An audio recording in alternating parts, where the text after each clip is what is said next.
Good afternoon, friends.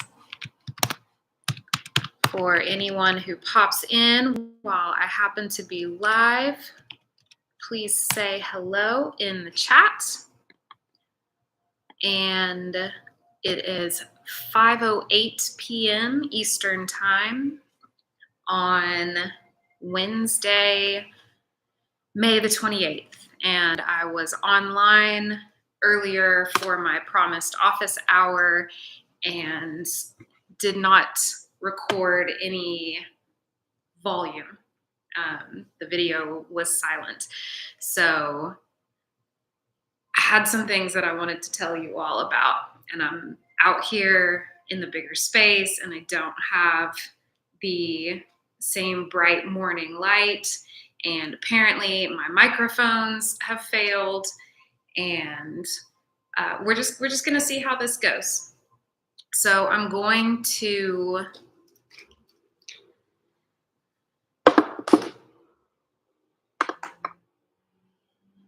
stay brief and stay salient. And I'd like for us to arrive into this exercise together, because I'm going to give you some things to think about, and we want to be in our body comfortably, consciously, in order to receive those thoughts. So finding the sensation in your body of breath.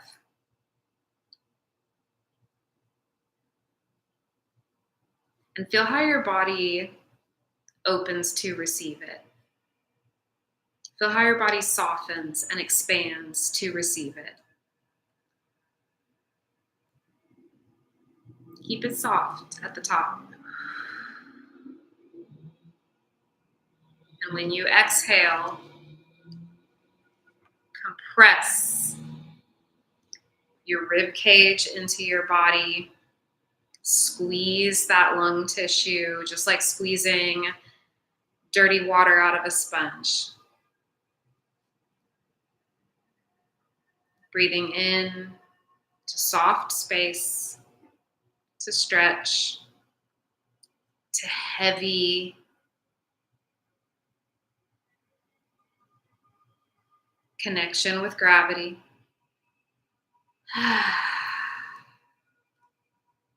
And releasing it as such. This doesn't have to be a long breath. It doesn't have to be a deep breath. We do want it to be a slow breath, a gradual breath. We want that full wave form to be tangible.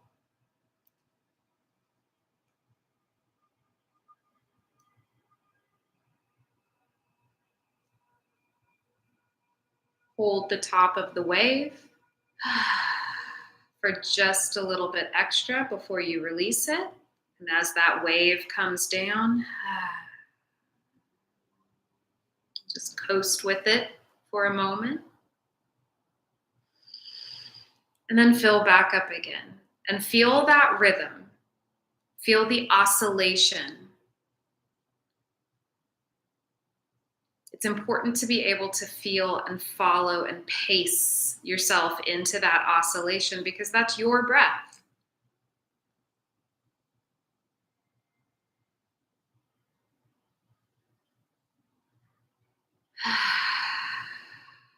So enjoy it. And if your body is offering you information about the sensation of breath in ways of constriction, of tension, of discomfort, of challenge, that's useful information. Thank you, body, for offering that information. So just keep breathing. The body, the physical body mechanism, is a powerful ally in our capacity to optimize the human experience. And when I went to physical therapy school, they had like this whole thing, this whole mission statement about the role of physical therapists in optimizing the human experience. And I loved that. I loved that whole thing. And I'm not quoting it adequately to its source, but I'm sharing a memory about this verbiage of optimizing the human experience. And I was like, that is something that I can get behind. That is something that I want to be a part of. Absolutely, I do. And so here we are. And what I have put in the title of this video is the three body model for conscious embodiment, or something along those lines. But the three body organism, that's what I said. Because that's what we are. We're an organism. In the same way that a cat or a fly or a planarian or a coral, an individual unit of coral, is an organism, a singular life form within a larger environment. And we, the human organism, has a three-body framework that includes the physical, tangible body, the psychological, mental body, and all of that is participating with an energetic underpinning that we understand from real science, that everything is energetic in nature at its most essential form. And we know some things about energy. We know that energy moves in waves. It oscillates, it vibrates, there's rhythm, there's frequency, there's trajectory. So we understand at least a little about how to talk about energy. And if we have an energy body, then we can talk about how that works. And if we have physical body, we can talk about how that works. We can talk about muscles and bones and joints and fascia and physiology. And psychologically, we know some things about how that works too. We understand that we all have belief systems, we have definitions, we have language, we have frameworks in which we can place ideas contextually and scaffold new understanding on what we already know, expanding into what we're still learning about. And so those three bodies fit together, and our conscious experience of it, our lived, perceived experience of it, is right in the middle. So that is our three body framework. And we can observe, objectively assess, and get information about all three of those bodies by looking at the fascia, which is our connective tissue in the physical body, by looking at the physiology of the physical body, looking at our hormones, looking at our endocrine system, looking at the chemistry of our nervous system and our immune function and our digestion. We can look at blood work. We can look at tests and readouts, and we can get information about the physiology of the body that is reflective of information that's being distributed, being circulated among all three bodies.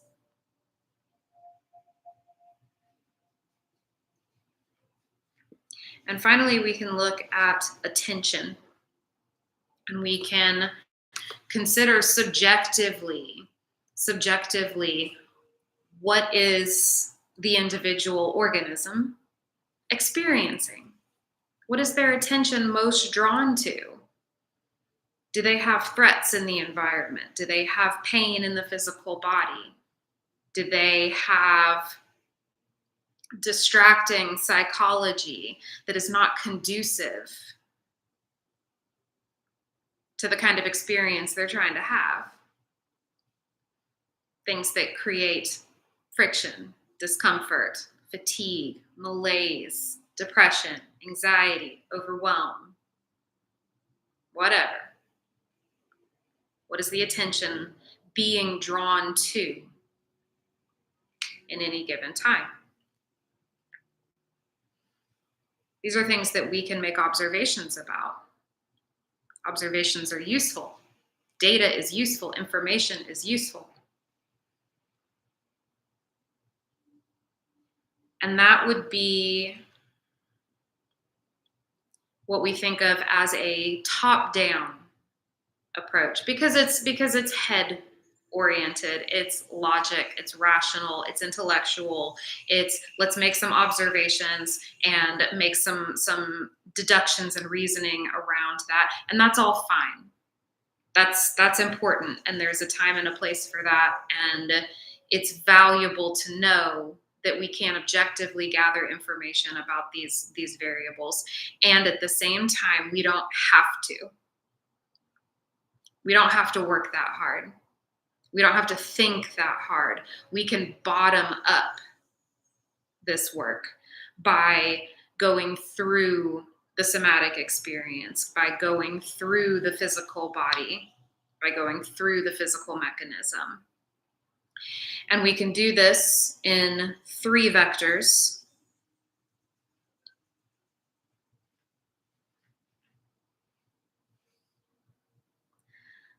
Of awareness,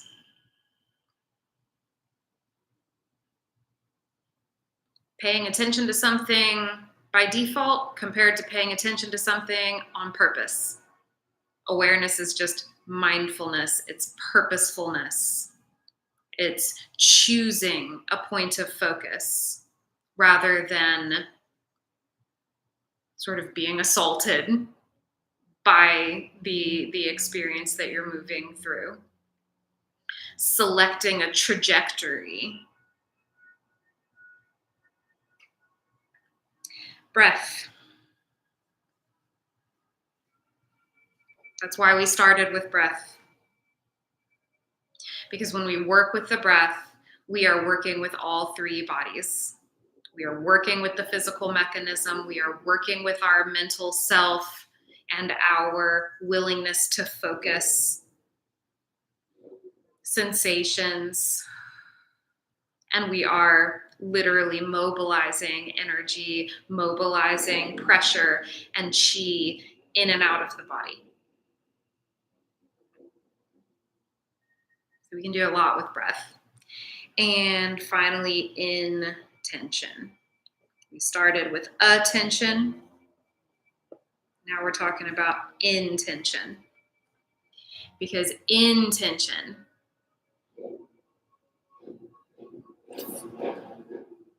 is, again, this purposefulness, this ability to choose a trajectory, to aim and shape the story of your experience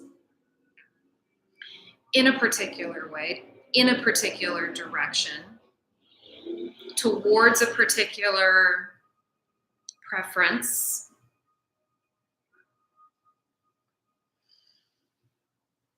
I encourage people to hold some very basic intentions. One is the intention to simply be consistent in self-care, self-love, self-prioritization.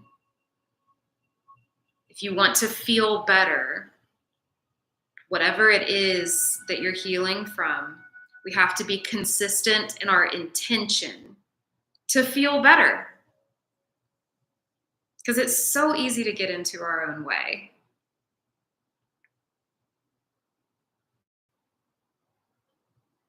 To breathe and to pay attention on purpose, even just to the sensation of breath.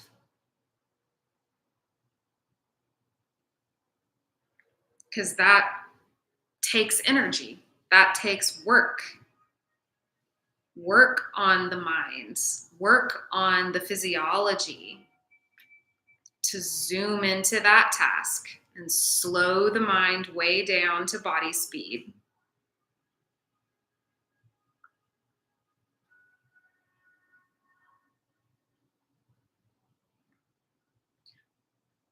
But when you are tending to your point of focus, your awareness, when you are tending to your breath and you are aligning with your intention all at the same time, consistently,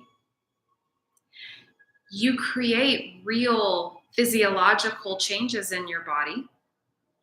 You create measurable changes in the way that your body mechanism functions and in the way that you feel subjectively, which is, in my opinion, the most important part. That we can feel the way we want to feel, that we can move through our lives the way that we want to, the way that we choose to exercise that agency and to feel equipped to do so. And the willingness to claim and exercise regularly agency in one's life. That's a pretty big deal. How many people do you know consistently claim and exercise agency in their life when they're telling their life story? Do they tell the story about who they chose to be, who they chose to become, who they are choosing to become?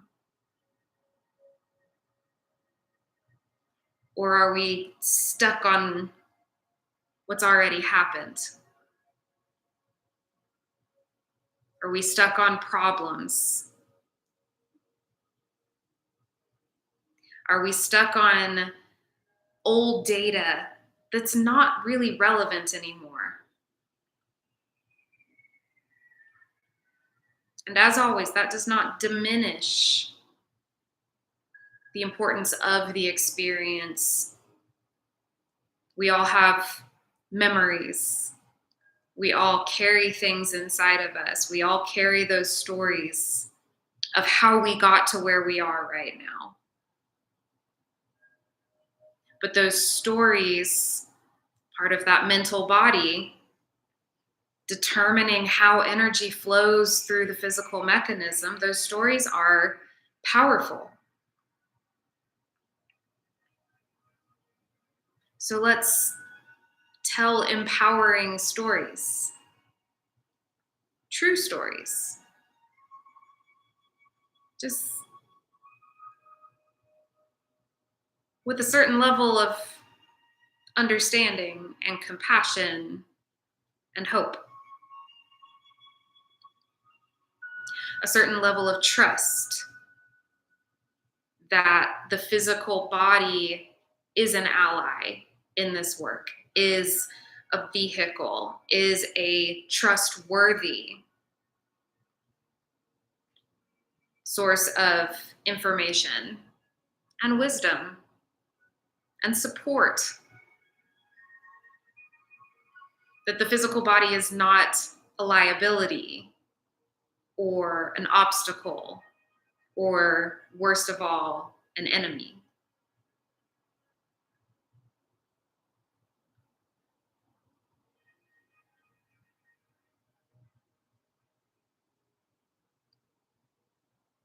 To work with all three bodies requires willingness.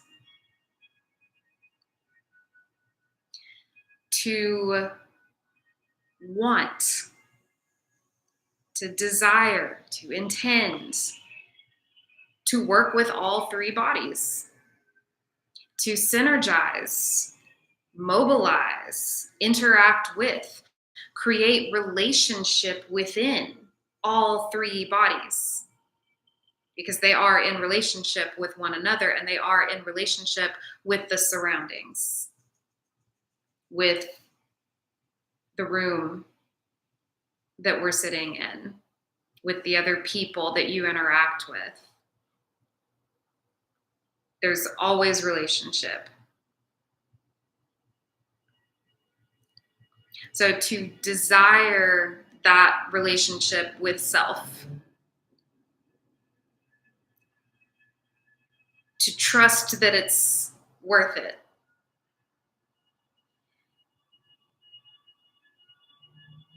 and then to claim that self-authority and step into the middle of your experience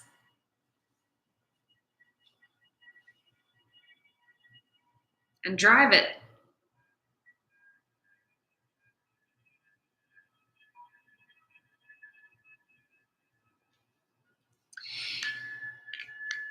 That gives us access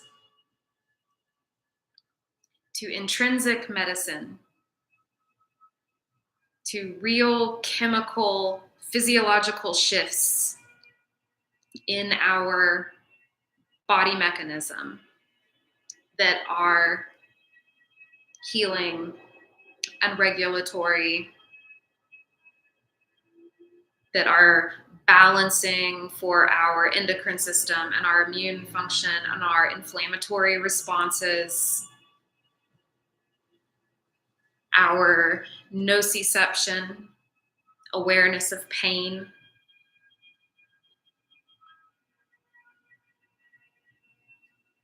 what we call stress, that is the inevitable result of being a biological organism and going through daily life. And everyone's stressors are unique. And everyone's stress capacity and stress metabolism are unique. But if we think of stress as just information coming into the organism from the environment, just like anything else, just like food and water and air, the body takes it in, breaks it down, keeps some of it, lets the rest of it go.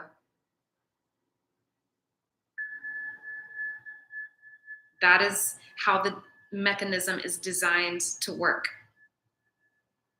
Not holding on to stuff. Holding on to what nourishes, holding on to what supports, holding on to what protects, but letting go of the extra, letting go of the irrelevant.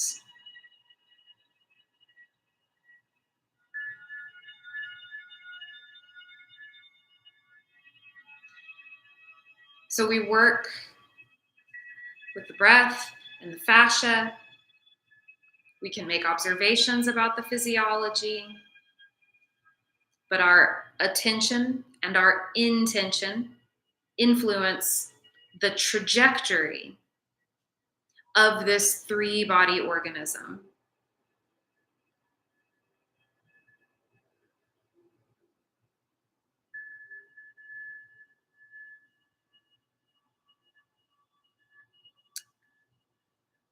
So find the container inside of you where your breath lives, where your breath moves, where you can feel that oscillation.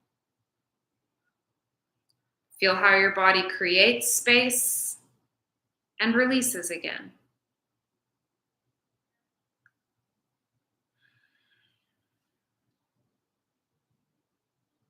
Put your hands on your skin. Put your hands on your neck or your face. Put your hands on your shoulder skin. Just grab a hold of your shoulder skin.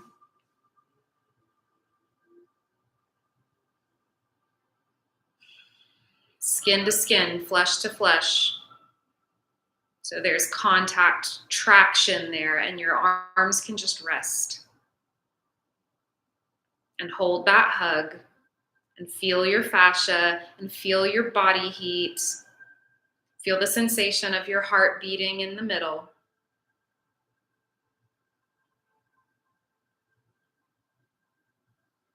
Feel the downward pressure of gravity, keeping you connected to the earth, to your seat, to the feet.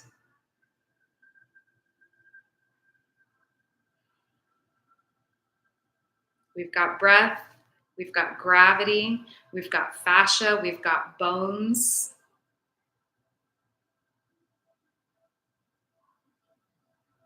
And in your imagination, with feet on the floor, pretend that as you breathe in, you're pulling that breath up through the ground, through your feet, through your knees and your hips and your belly and your heart. And then out through your face. Feel how your face softens on that release.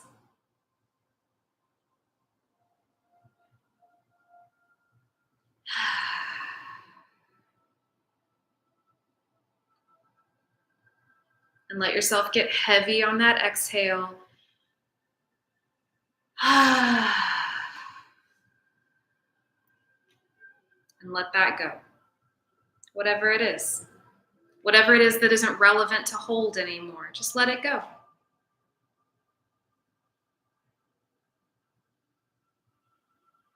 Maybe there's an imaginary fire that you throw it into.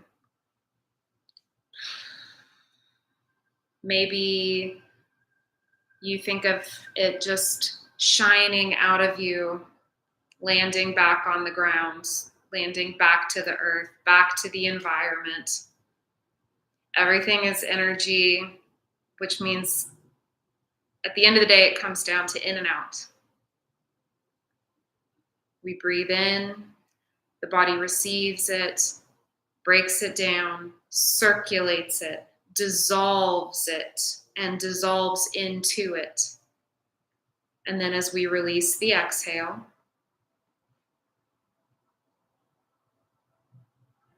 we release whatever from the body dissolved into that breath.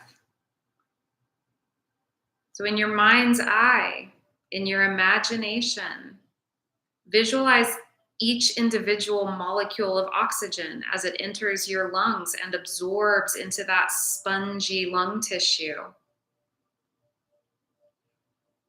percolating, distributing through the whole rest of the body, every single cell in your body receiving a molecule of that nourishment from your breath.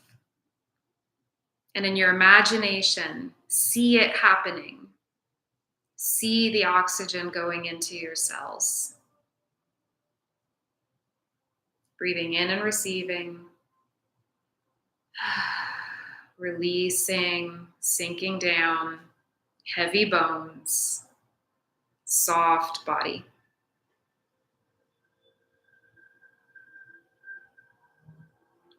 And just feel yourself receiving that breath and give your body permission to receive the medicine of every breath.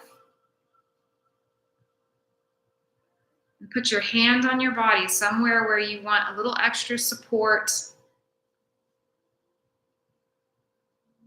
And send your breath into the palms of your hands. And let the palms of your hands push into your body, sink into your body like hands into clay to hold that space. To send a little extra warmth, a little extra pressure, a little extra support. And give your body permission to receive that medicine.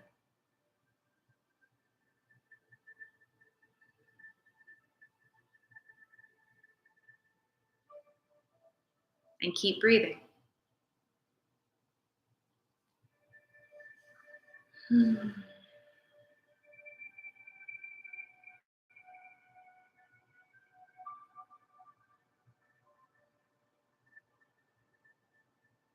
at least every day, for a little while, touch into that. Touch into that inner space. Touch into that breath space. Touch into that space where the three bodies intersect and work together. Touch into that trust. Touch into that willingness to show up for yourself.